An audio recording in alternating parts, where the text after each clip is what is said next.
सांगली पॅटर्नमध्ये तुलनेनं आकलन सोपं होतं. जागा सुटली होती ठाकरेंच्या शिवसेनेला.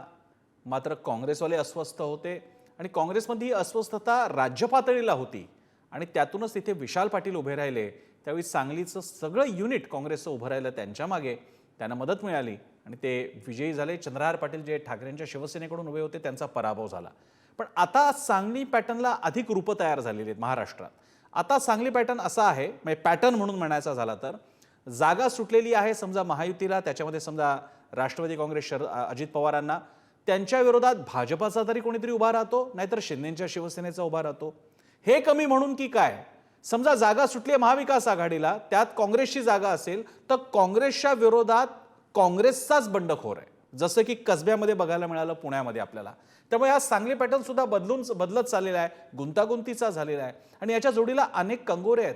कारण जे बंडोबा आहेत, जे मधल्या काळात थंडोबा झालेले आहेत, ते आतून कुणाचं काम आणि कुणाचं कार्यक्रम करणार हे स्पष्ट नाहीये. आणि या तिहेरी किंवा चार कोणी या लढतींमध्ये छोटे पक्ष किंवा अपक्षांची लॉटरी लागू शकते का, असे अनेक मुद्दे, त्यावरच आपण बोलणार आहोत या आजच्या धुरळामध्ये. यावर बोलण्यासाठी आपल्यासोबत आहेत हनुमंत पवार, काँग्रेसचे प्रवक्ते, याशिवाय डॉक्टर संजय लाखे पाटील जे शिवसेना या ठाकरे गटाचे राज्य सचिव आहेत, आणि विनायक आंबेकर भाजपचे प्रवक्ते. सगळ्यांचं स्वागत. मी सगळ्यात आधी हनुमंत पवारांपासून सुरुवात करूयात काँग्रेसचं समजून घेण्यासाठी. पुणे हा एकेकाळी काँग्रेसचा बालेकिल्ला होता. विठ्ठलराव गाडगीळ काय, सुरेश कलमाडी काय, मोठमोठी नावं होती आणि आता तिकडची परिस्थिती कशी झाली आपण बघतोय. तर हनुमंत पवारजी, हा सांगली पॅटर्न जो वेगवेगळ्या प्रकारे रूप घेऊन आता येऊ लागलेला आहे, महाविकास आघाडीला जास्त धोका येतो?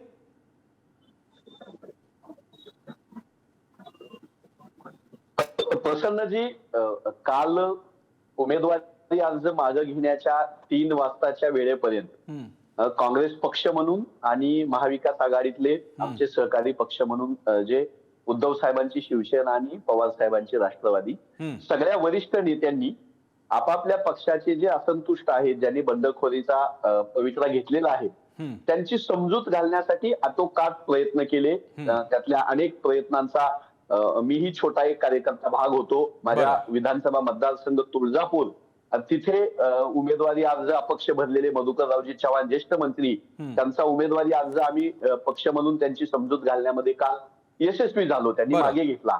काही ठिकाणी काँग्रेस पक्षामधल्याच आणि राष्ट्रवादी काँग्रेस शिवसेनेच्याही काही बंडखोरांनी माघार घेतली नाही. ही वस्तुस्थिती आहे. याच्यामध्ये काही लपवून ठेवण्याचं, नाकारण्याचं किंवा त्याच्यापासून दूर पळण्याचं काही कारण नाही.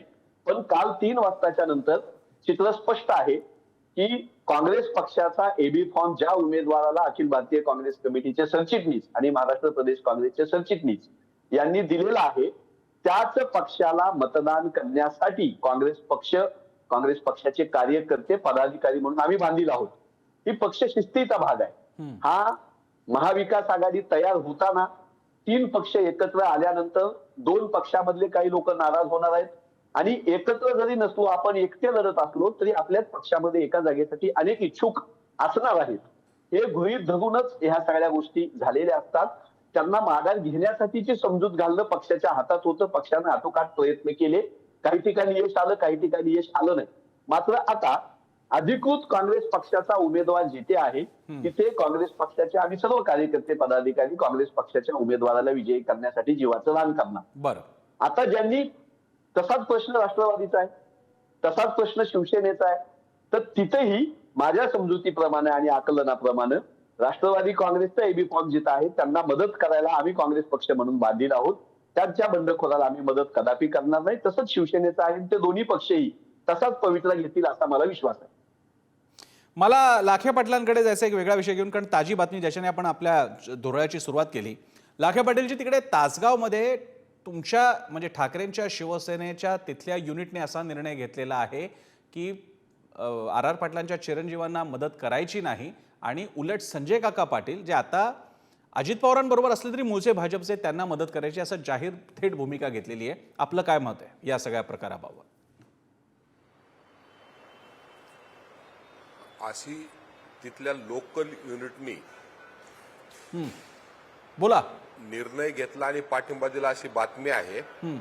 परंतु ही जी काय अशी जर त्यांनी भूमिका घेतली असेल, ती भूमिका पक्षविरोधी आहे. आणि कालच जवळपास 4 जिल्हा प्रमुखावर आम्ही अशा पद्धतीनं जर चुकीचा भूमिका घेतली असेल तर त्यांच्यावर आम्ही कारवाई केलेली आहे. बरं. आणि निश्चितच अशी भूमिका घेणं हे पक्षाच्या विरोधात आहे. हा काय तिथल्या आमच्या प्रमुख पुढाऱ्याने घेतलेला निर्णय नाही, तालुका युनिटने घेतलाय असं म्हणतात. त्यांनाही समजून सांगायचे प्रयत्न होतील.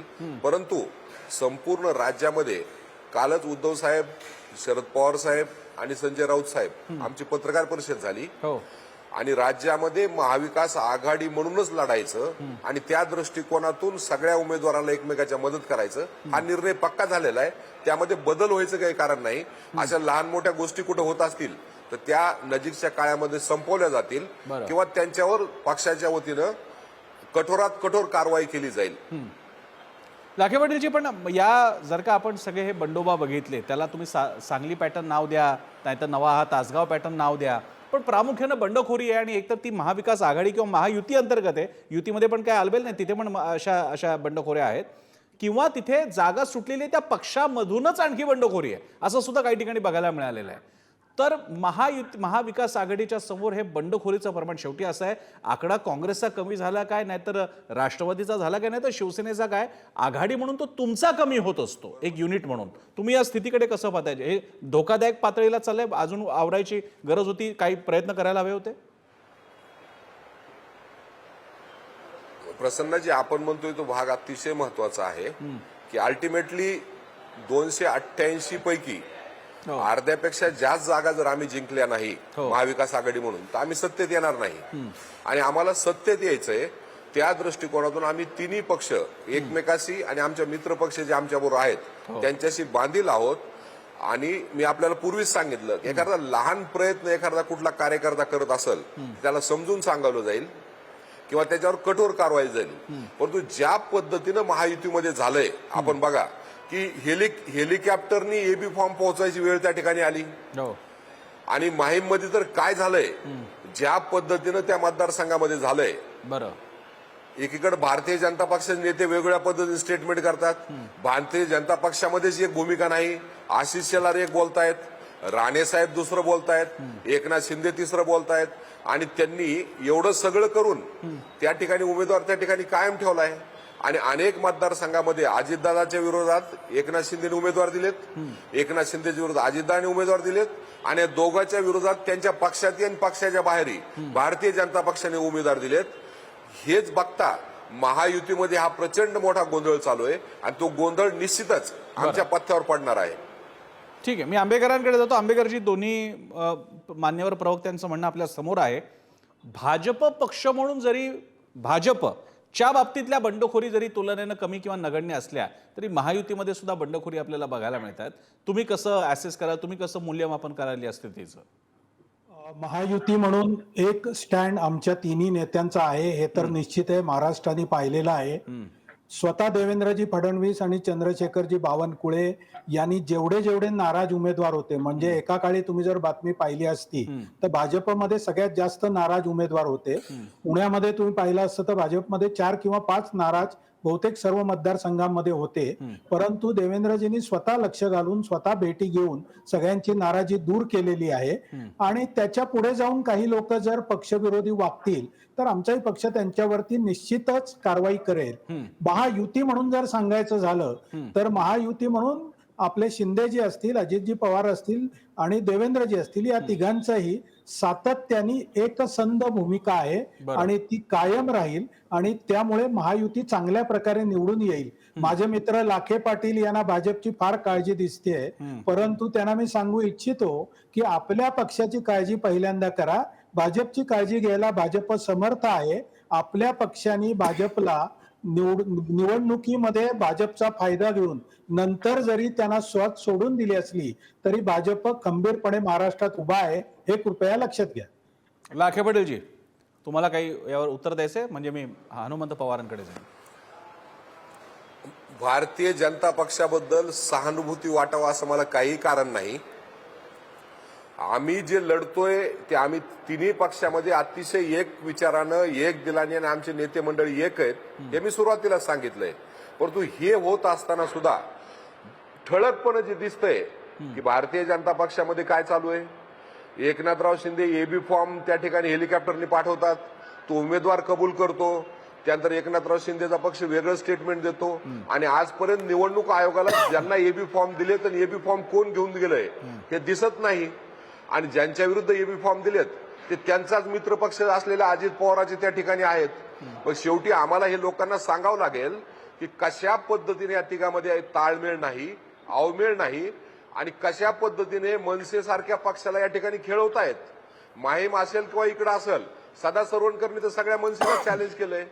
दुसरीकडे ज्या पद्धतीने बच्चू कडू बरोबर भारतीय जनता पक्षवाले वागतायत हाही आमच्यासाठी मजेचा विषय आहे. तर या सगळ्या लोकांची आम्ही या ठिकाणी त्यांच्यासाठी काळजी वाटायचं मला काहीच कारण नाही. अभ्यंकरजी, मी ह्या विषयाची मजा घेतोय ना हा विषय आम्हाला लोकांपर्यंत घेऊन जायचा आहे की ही जी काही महायुती आहे आणि जे सातत्यानं उद्धव साहेबांनी सांगितलं होतं की भारतीय जनता पक्ष हा आपले उमेदवार उभे करतो आणि मित्र पक्षाचे उमेदवार प्राधान्यानं पाडायचा प्रयत्न करतो, ते राज्यामध्ये चालू आहे. भारतीय जनता पक्ष आपलेही उमेदवाराच्या विरोधात त्या ठिकाणी चालू आहे आणि इतरांचेही उमेदवार पाडण्याच्या दृष्टिकोनातून राज्यभर त्यांचा कार्यक्रम चालू आहे आणि ते कार्यक्रम आमच्या दृष्टिकोनातून चांगला आहे. हा कार्यक्रम आपण आणखीन वाढवा, आम्हाला त्याबद्दल दुःख वाटायचं काही कारण नाही.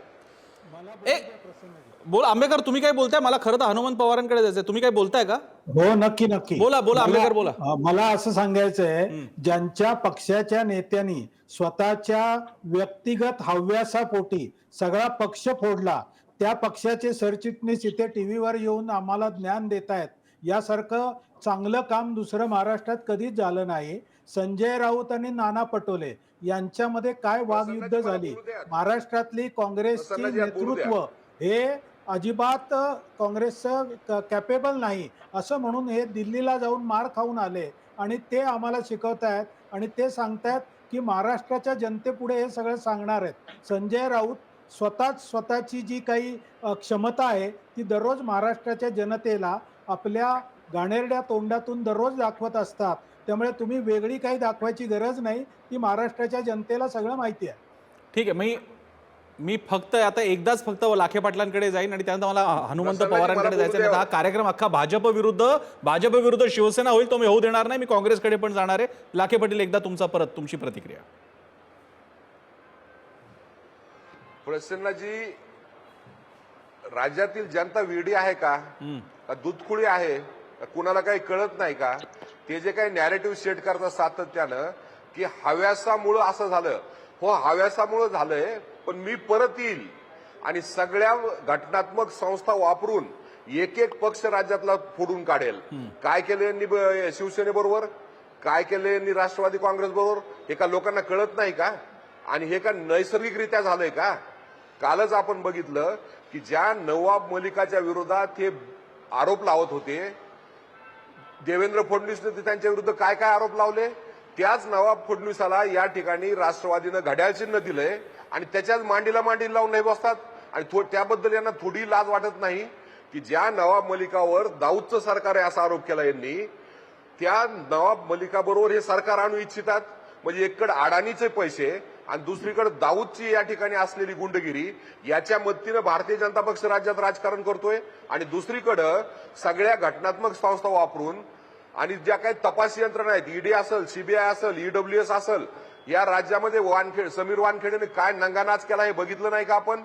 या सगळ्याच्या माध्यमातून दुसऱ्या पक्षाचे लोकप्रतिनिधी फोडायचे आणि तिसरीकडे रश्मी शुक्लाकडून टेलिफोन टॅपिंग करून घ्यायचं. अशा पद्धतीनं अत्यंत वाह्यातपणे पक्ष फोडायचं काम आपण करताय आणि त्याला आपण कुणाच तरी हव्यास म्हणताय. हा हव्यास आहे तुमचा. येन केन प्रमाणे देशातले विरोधी पक्ष तुम्हाला फोडायचे, त्यांच्या विरुद्ध घटनात्मक संस्था लावायच्यात आणि ते तुमच्याकडे आले नवाब मलिक सारखे की लगेच त्यांचं शुद्धीकरण होऊन जातं. या ठिकाणी एकनाथ शिंदे पासून तर सगळ्याचं शुद्धीकरण होऊन झालं, हे कशाचं लक्षण आहे? ठीक आहे, लोक थोडंसं थांबवतो. लाखे पाटील जे आपले सहकारी आहेत, चर्चेमधले सहकारी म्हणतोय, ते आपले सगळे सहकारी आहेत. हनुमंत पवार, त्यांच्याकडे पण जायचं. हनुमंत पवारजी, मला काँग्रेसबद्दल खास करून मला विचारायचं आपल्याला, या सगळ्यांमध्ये ना काँग्रेसचा आकडा म्हणजे मी मोजत होतो, काँग्रेसचा एकटा पश्चिम महाराष्ट्र आणि मराठवाड्याचा एकत्र केला तरी जवळपास 4 हे बंडखोर आहेत काँग्रेसचे असे उभे राहिलेले. एकट्या पुण्यामध्ये लागून असलेल्या मतदारसंघात आहेत, पर्वतीमध्ये पण आणि कसब्यामध्ये पण. काँग्रेस कुठे कमी पडली? कमल विहारेंसारख्या व्यक्तीला समजावता आलं असतं का? आबा बागुलांसारख्या इतक्या ज्येष्ठ व्यक्तीला समजावता आलं असतं का? आणि दुसरी गोष्ट, हे तर उभे राहिलेले बंडखोर आहेत. आम्ही तर एक प्रश्न असा पण विचारतोय, जे थंडोबा झालेले आहेत, थंडोबा झालेले आहेत, ते आतून कार्यक्रम करणार नाही त्याची तरी काय खात्री आहे? मी काय म्हणतोय लक्षात घ्या, काँग्रेस महत्वाचा पक्ष आहे. मी मगाशी लाखे पाटलांना तेच विचारलं, काँग्रेसच्या जागा कमी झाल्या तरी मवियाला फटका आहे. नाही प्रसन्नजी, तुम्ही चर्चेच्या सुरुवातीलाही पर्टिक्युलरली पुण्याचा उल्लेख केला आणि आताही करताय, म्हणून मी थोडं सविस्तर उत्तर देतो की पुण्यामध्ये आम्ही 3 जागा लढतोय. कॅन्टोन्मेंट जिथे माजी गृहराज्यमंत्री रमेश बागवे लढत आहेत, कसब्यामध्ये आमचे तरफदार आमदार विद्यमान आमदार रवी धंगेकर लढत आहेत, आणि शिवाजीनगरमध्ये मागच्या इलेक्शनला अवघ्या काही मतांना ज्यांचा पराभव झाला होता ते दत्ताबापू भैरत लढत आहेत. त्या तिन्ही जागा अतिशय दणक्यात दणदणीत खणखणीतपणे काँग्रेस पक्ष जिंकणार आहे. ही एकदम म्हणजे आम्ही तिथं जाऊन काम केल्यानंतर बघितल्यानंतर तिथली वस्तुस्थिती बघितल्यानंतर त्या तिन्ही मतदारसंघामध्ये भारतीय जनता पक्षाचा पराभव होणार आहे. त्याचं कारण असं आहे की कॅन्टोन्मेंट मतदारसंघामधले जे विद्यमान आमदार आहेत भारतीय जनता पक्षाचे, त्यांनी भर सभेत लोकांच्या देखत पोलिसांच्या एका शिपायाच्या कानशिरात लावली होती. त्यांचं काय काम सांगावं हा प्रश्न भारतीय जनता पक्षाच्या पण लोकांना पडलेला आहे. शिवाजीनगरमध्ये भारतीय जनता पक्षाचे जे सिद्धार्थ शिरोळे म्हणून आमदार आहेत, निष्क्रिय आमदार कसा असावा याचं उत्तम उदाहरण बघायचं असेल तर भारतीय जनता पक्षाचे मतदार तुम्हाला सहानुभूतीदायक सांगतील, ते म्हणजे सिद्धार्थ शिरोळे यांच्यासारखे. आणि कसब्यामध्ये मागच्या वेळेस ज्यांचा दणदणीत पराभव याच रवींद्र दंगेकरांनी केला तेच हेमंत रासने आता उभे आहेत. काँग्रेस पक्ष पुण्यामध्ये 3 पैकी 3 जागा जिंकल्याशिवाय राहणार नाही.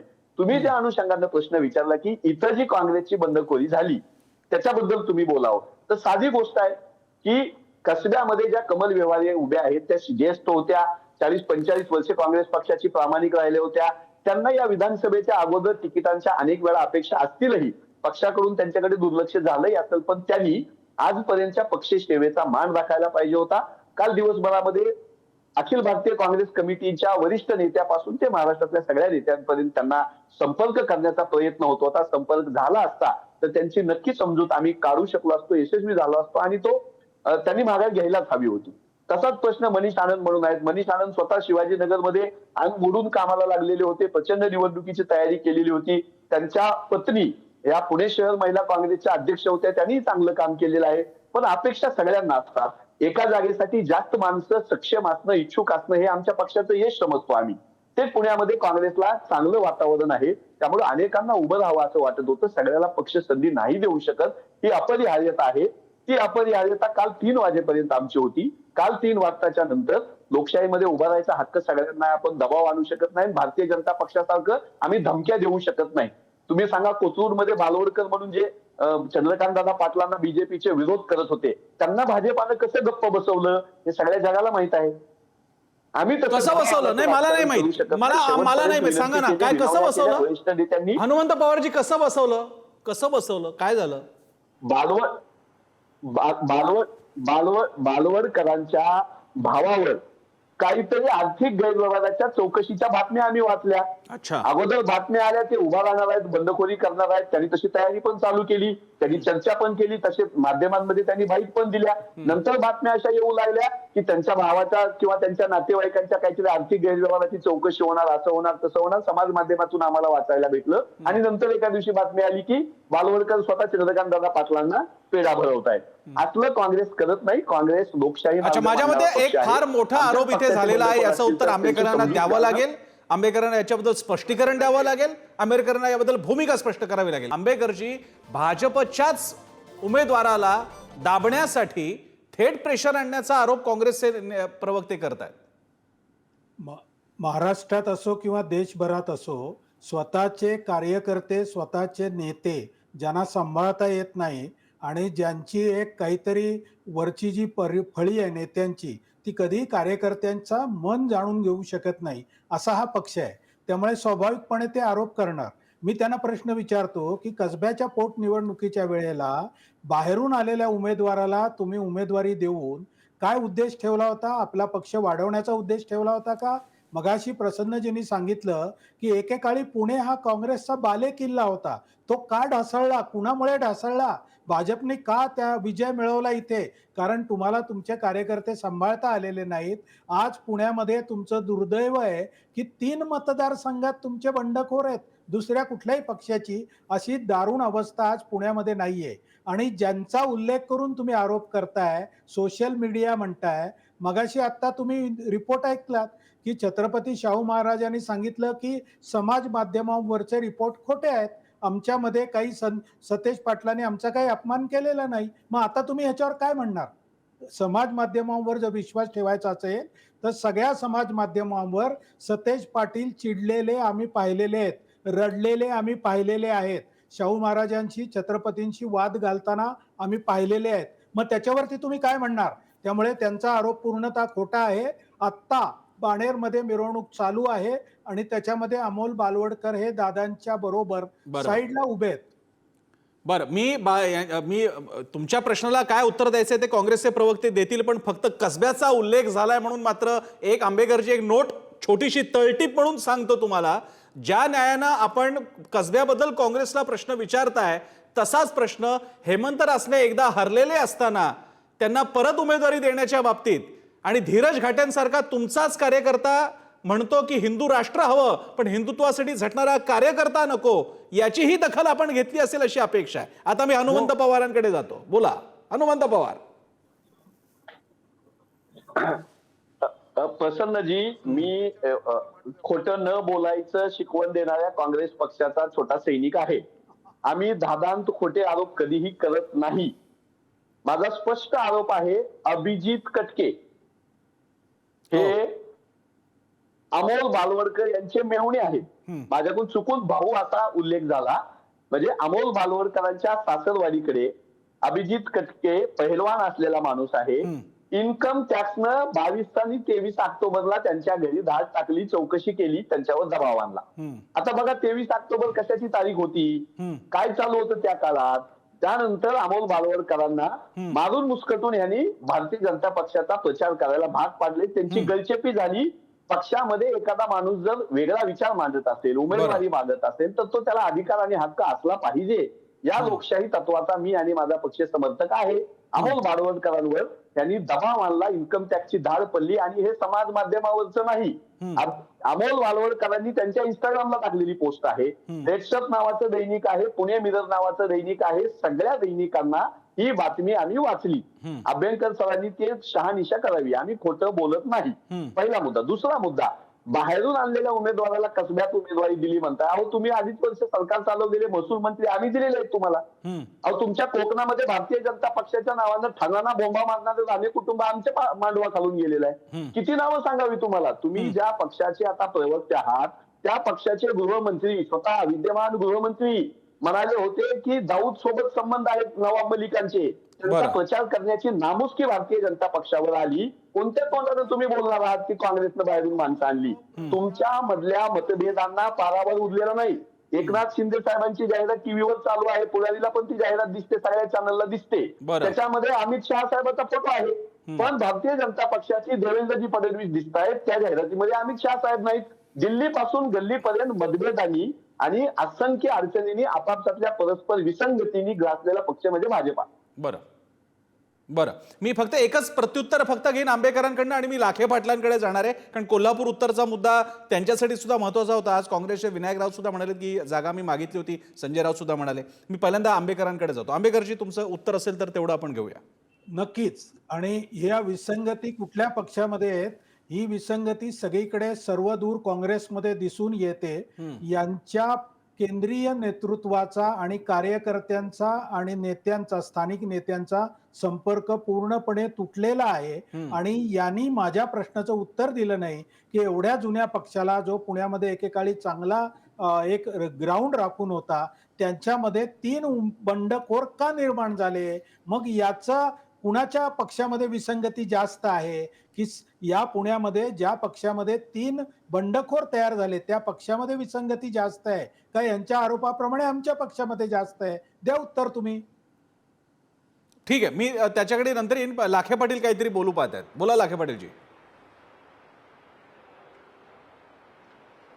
मुळामध्ये हा जो मुद्दा आहे कोथरूडचा, हो डबल महाराष्ट्र केसरी असलेल्या कटकेंच्या घरावर इन्कम टॅक्सने दिवसभर धाडी टाकल्या आणि चंद्रकांत पाटलाच्या विरोधात जो भारतीय जनता पक्षाचा जे कार्यकर्ता उमेदवारी मागत होता त्याच्यावर दबाव आणला आणि त्याला उमेदवारी मागू नये म्हणून त्या ठिकाणी प्रयत्न केला. हे एकच उदाहरण नाहीये. संपूर्ण देशामध्ये भारतीय जनता पक्षामध्ये आज अशा पद्धतीनं पक्षामध्ये आणून त्यांना सफेदीचा रंग दिलेले लोक हे मूळ भाजपपेक्षा जास्त आहेत. राज्यात सुद्धा त्याच पद्धतीनं ज्या लोकांवर आरोप केले जातात, राष्ट्रद्रोहाचे आरोप केले जातात, राष्ट्रद्रोहाच्या विरोधात असलेले आरोप केले जातात, त्यांनाही भारतीय जनता पक्ष सत्तेसाठी मिठी मारायला या ठिकाणी कमी करत नाही, सत्ता मिळवण्यासाठी. मी परत एकदा सांगतो की नवाब मलिकाच्या विरोधात भारतीय जनता पक्षाने एक नॅरेटिव्ह सेट केलं होतं आणि त्या नॅरेटिव्हमध्ये आज भारतीय जनता पक्ष या ठिकाणी पूर्ण फसलेला आहे. त्यांचा स्टँड काय आहे त्या ठिकाणी की आम्ही नवाब मलिकाचा प्रचार करणार नाही. अहो पण नवाब मलिक आणि प्रफुल्ल पटेलनी स्पष्ट सांगितलंय की आमची निशाणी या ठिकाणी घड्याळ आहे. घड्याळ हा महायुतीचा मुख्य पक्ष आहे. उद्या नरेंद्र मोदी राज्यामध्ये येत आहेत, अमित शहा राज्यामध्ये येत आहेत, यांचं स्वतःला मी पुन्हा येईल म्हणणारे फडणवीस राज्यामध्ये प्रचार करत आहेत आणि ते मतं कुणासाठी मागतायत? महायुतीसाठी, ज्यामध्ये राष्ट्रवादी हा पक्ष आहे, घड्याळ हे चिन्ह आहे. मग त्यांच्यामध्ये जर हिंमत असेल तर त्यांनी नवाब मलिक सोडून इतर उमेदवारासाठी या ठिकाणी मतं मागितली पाहिजेत. उद्या नरेंद्र मोदी ही नवाब मलिकसाठी मतं मागतायत, अमित शहाही नवाब मलिकसाठी मतं मागतायत, ज्याचे संबंध दाऊद बरोबर आहेत असं भाजप म्हणतो. म्हणजे उद्या राज्यामध्ये जे सरकार आणायचंय ते दाऊदच्या मदतीने यांना सरकार आणायचंय आणि अदानीला ज्या जमिनी मुंबईमध्ये खाली करायच्यात त्यासाठी यांना दाऊदची मदत घ्यायची असा माझा जाहीर आरोप आहे यांच्यावर. म्हणून हे आडवळणानं दाऊदची या ठिकाणी मदत घेत आहेत आणि त्यासाठी भारतीय जनता पक्षाला थोडीही लाज वाटत नाही. अशा पद्धतीचा हा राष्ट्रद्रोही देशद्रोही पक्ष या देशामध्ये कुठला असेल तर तो भारतीय जनता पक्ष आहे. बरं, म्हणजे आपला विषय बंडखोरीपासून सुरू झालाय तो आता शिवाजीनगर मानखुर्द पर्यंत येऊन पोहोचलाय आणि दाऊद जो पाकिस्तानात बसलाय त्याला आता आपल्याला चर्चेत आणायचं आहे. आंबेकरजी, दाऊदची मदत घेणार आहात तुम्ही आणि टेक्निकली लाखे पाटील म्हणतात ते बरोबर आहे आंबेकर की तुम्ही इंडिव्हिज्युअली प्रचार करा किंवा नका करू, तुम्ही काय म्हणणार? महायुतीचे सर्वाधिक आमदार निवडून द्या, त्याच्यामध्ये सर्वाधिक आमदार वगळता नवाब मलिक असं तर तुम्ही नक्की म्हणणार नाही. त्यामुळे लाखे पाटलांचा मुद्दा बरोबर आहे की तुम्ही सगळे पंतप्रधान सगळे सपोर्ट करणार, नवाब मलिकांना सपोर्ट करणार. उद्या मोदीजी तसं भाषण करणार आहेत का? ओके, चला बोला आंबेकर सर. तसं भाषण तर मोदीजीही दाऊदची मदत घेतात असा माझा जाहीर आरोप या ठिकाणी. आंबेकरजी बोला. शाही दाऊदची मदत घेतात असा माझा जाहीर आरोप या ठिकाणी. ठीक, आंबेकरजी. हा, मोदीजी, देवेंद्रजी फडणवीस, अमित शहा सगळ्यांचं स्पष्ट मत त्यांनी जाहीर केलेलं आहे की आमचा नवाब मलिक यांना बिलकुल पाठिंबा नाही, ते आमच्या आघाडीचे उमेदवार नाहीत असं त्यांनी सांगितलेलं आहे. याच्या उपर समजा ते राष्ट्रवादीचं घड्याळ लावून हे करत असतील तर भाजपचे आणि शिवसेनेचे कार्यकर्ते त्यांचं काम करणार नाहीत असं जाहीर स्टेटमेंट केलेलं आहे. आता राहिला दाऊदचा विषय. दाऊदला विमानात बसून कुठल्या पक्षाने फिरवलं आणि त्यांच्या सल्ल्यावरून उद्धवजी ठाकरेंनी कसं सरकार म्हणजे आधी निवडून आले भाजपच्या मदतीने आणि नंतर भाजपला धक्का देऊन त्यांच्या मांडीवर कसे जाऊन बसले हे महाराष्ट्राने पाहिलेलं आहे. त्यामुळे दाऊद कुणाच्या विमानातून फिरले हे सगळ्यांना माहिती असल्यामुळे त्यामुळे दाऊदचा पाठीराखा कोण आहे हे सगळ्या महाराष्ट्राला माहिती आहे आणि तुम्ही दाऊदचे प्रचार करणार आहेत का? आपण बोलू देऊया, आंबेकरांना बोलू देऊया, तेवढे करूया. उत्तर लाखे पाटीलजी बोलू देऊया, आंबेकर पूर्ण करा. नवाब मलिक यांची आपण माफी मागितली पाहिजे. ठीक आहे, आंबेकर पूर्ण करा तुमचं. आंबेकरजी पूर्ण करा. त्यामुळे दाऊद मलिकांच्या विमानातून कोण फिरलं हे महाराष्ट्राला माहिती आहे. त्यांच्याबरोबर उद्धवजी ठाकरे गेले आणि ते जाताना आधी केलेली युती तोडून गेले. ओ बोलू नका मध्ये लाखे पाटील, तुम्हाला ओरडता येतं तसं आम्हाला ओरडता येतं.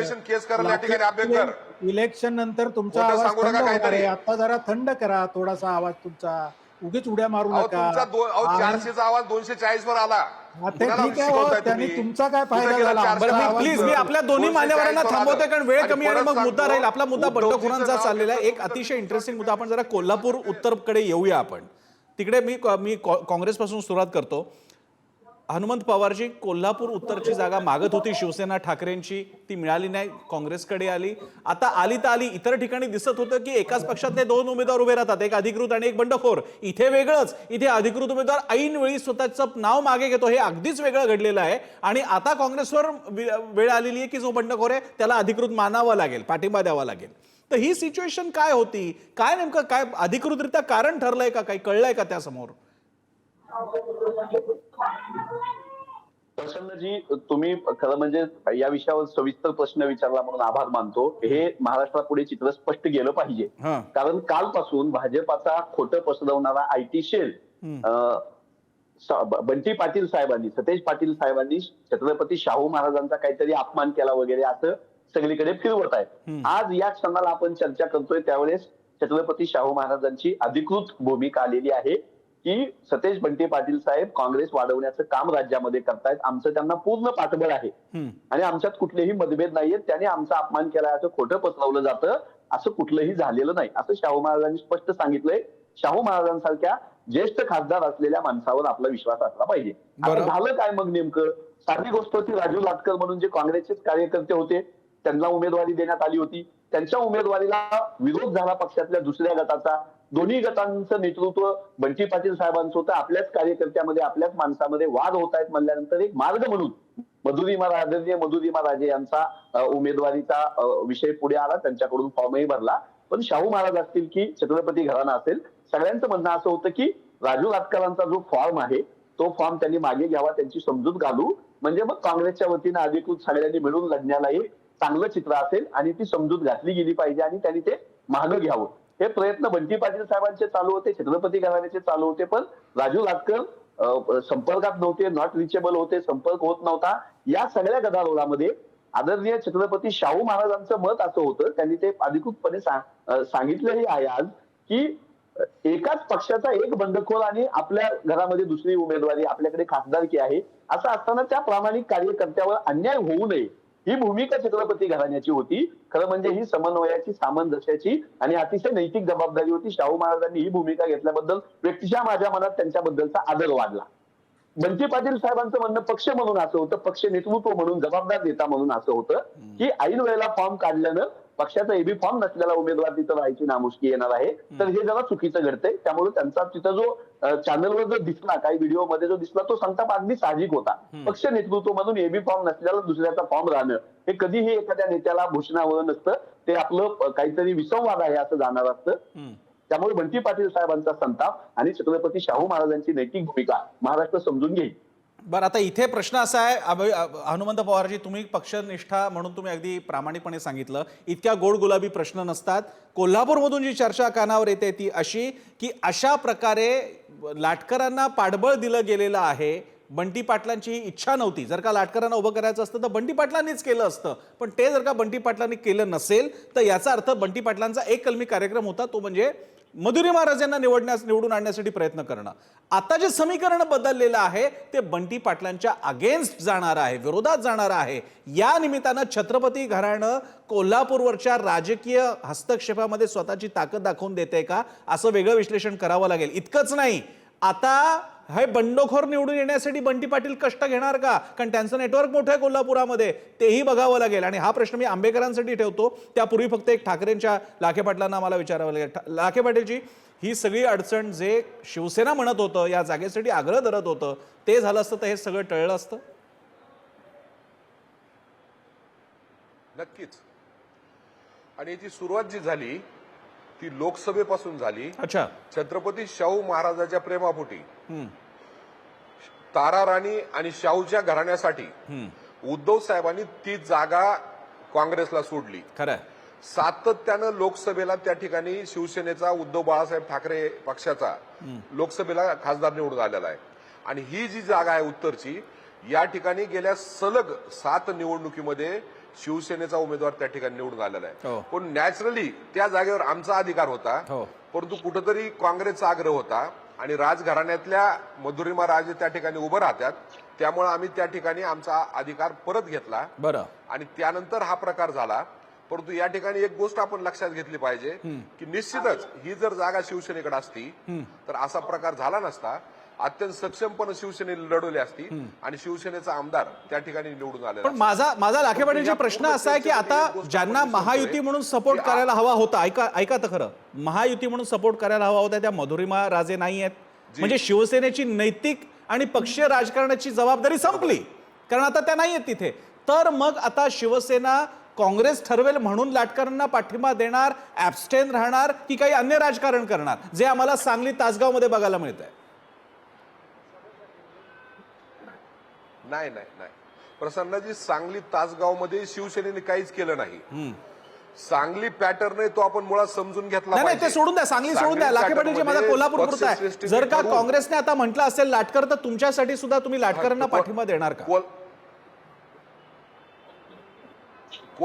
कोल्हापूरमध्ये आज उद्धव साहेबांनी भूमिका स्पष्ट केली की बंटी पाटलाबरोबर आम्ही त्या ठिकाणी आहोत, काँग्रेसमध्ये त्या ठिकाणी आहोत आणि महायुतीला कसल्याही पद्धतीनं हस्ते परहस्ते मदत करायचं आम्हाला काही कारण नाही. आम्ही सांगितलंय देशद्रोही पक्ष आहे, हा दबाव टाकणारा पक्ष आहे, लोकांना ब्लॅकमेलिंग करणारा पक्ष आहे, अशा पक्षाला आम्हाला मदत करायचं काही कारण नाही. आमच्या संजय राऊत सारख्या नेत्याला यांनी प्रचंड त्रास दिलेला आहे. त्यामुळे आम्ही कुठल्याही पद्धतीनं हस्ते परहस्ते महायुतीला मदत करणार नाही. ठीक आहे. जो काही निर्णय बंटी पाटील घेतील त्या ठिकाणी लाटकरला जर पाठिंबा दिला तर लाटकरला निवडून आणण्यासाठी प्रत्येक त्या ठिकाणी शिवसैनिक झटेल आणि त्यांना निवडून आणेल. यावरतीच आंबेकरजी, कोल्हापूर उत्तरचा आपला विषय झाला त्याबद्दल. सत्तेसाठी मी मगाशी म्हटलं तसं व्यक्तिगत महत्वाकांक्षेपोटी लाचार झालेला यांचा पक्ष आणि पक्षनेता आहे. सांगली पॅटर्न मध्ये आपण पाहिलं की यांना तिथली काही ग्राउंडची माहिती नसताना यांचे नेते संजय राऊत आमचाच उमेदवार निवडून येईल असं म्हटले आणि तो उमेदवार तिसऱ्या क्रमांकाला फेकला गेला. कोल्हापूरची जागा हे मोठ्या तोंडाने सांगतायत की 30 वर्ष आमची जागा होती आणि 7 वेळेला आमचा आमदार निवडून आला. परंतु यांनी, तुम्ही जर लाज वगैरे बोलू शकता लाखे पाटील, आम्ही बोलू शकतो. तुमचं जसं तोंड आहे तसं आम्हालाही देवाने तोंड दिलंय. तुमच्या संजय राऊतला वाईट बुद्धी दिली, आम्हाला चांगली बुद्धी दिली. आम्ही सरळ बोलतोय, आम्ही सज्जनपणे बोलतोय. तुम्ही वेडावाकडे बोलू नका लाखे पाटील. आपल्या पक्षाची संस्कृती टीव्हीवरती जनतेला दाखवू नका. तुमच्या पक्षाची सहानुभूती संपलेली आहे. तुमचा पक्ष लाचार. बरं, ऐका, मी सगळ्यांनाच थांबवतोय. मला आता एका शेवटच्या प्रश्नाचं उत्तर पाहिजे जे एकदम चर्चेच्या पलीकडचं. आता सगळ्यांना एक मिनिट देणार आहे आणि थोडा तुम्ही पाळावा एवढी विनंती आहे. माझा प्रश्न असा आहे, लाखे पाटीलजी ऐका, लाखे पाटीलजी आणि आंबेकरजी थांबा तुम्ही. एकदम वेगळा विषय तो लक्षात घ्यावा लागेल आपल्याला. या तिहेरी चतुरंगी लढतीमध्ये छोटे पक्ष आणि अचानक छोटे पक्ष किंवा अपक्षांची लॉटरी लागण्याची शक्यता आहे. अशी लॉटरी खैरेंच्या बाबतीत MIMची लागली होती, आपल्याला कल्पना आहे. हर्षवर्धन जाधव होते तिथे. आणि अशी स्थिती आज प्रत्येक संघांमध्ये अनेक ठिकाणी झालेली आहे. किमान 20 जागा अशा आज महाराष्ट्रात सांगितल्या जातात की जिकडे अपक्षांना लॉटरी लागू शकते. माझा आपल्या तिघांनाही मुद्दा आहे की हे अपक्ष तुमच्यातून फुटलेले का त्यांच्यातून फुटलेले? मी पवारांपासून सुरुवात करेन, 1 मिनिटात उत्तर द्या. हनुमंत पवारजी. नाही, थेट महाराष्ट्रामध्ये सुप्रीम कोर्टाच्या आशीर्वादानं सुरू असलेलं असंवैधानिक सरकार, महायुतीचं भ्रष्ट सरकार, छत्रपती शिवाजी महाराजांचा अपमान करणारं सरकार आणि महाविकास आघाडीचं सरकार, असा थेट सामना आहे. महाविकास आघाडीचे पक्ष आणि महायुतीचे पक्ष याच्यामध्ये वोट कटवा भूमिकेमध्ये महायुतीनं फूस घालून अनेक लोकांना पुढे उभा केलेला आहे. अनेक आघाड्या, छोटे छोटे पक्ष बाराभानगडी केलेल्या आहेत. हा कुठलाही प्रयोग त्यांचा यशस्वी होणार नाही. महाविकास आघाडी दणदणीत सत्तेत आल्याशिवाय राहणार नाही. ठीक आहे, लाखे पाटील थोडक्यात 1 मिनिटात प्लीज. प्रसन्नाजी, हरियाणा हे अतिशय छोटं राज्य होतं. हो.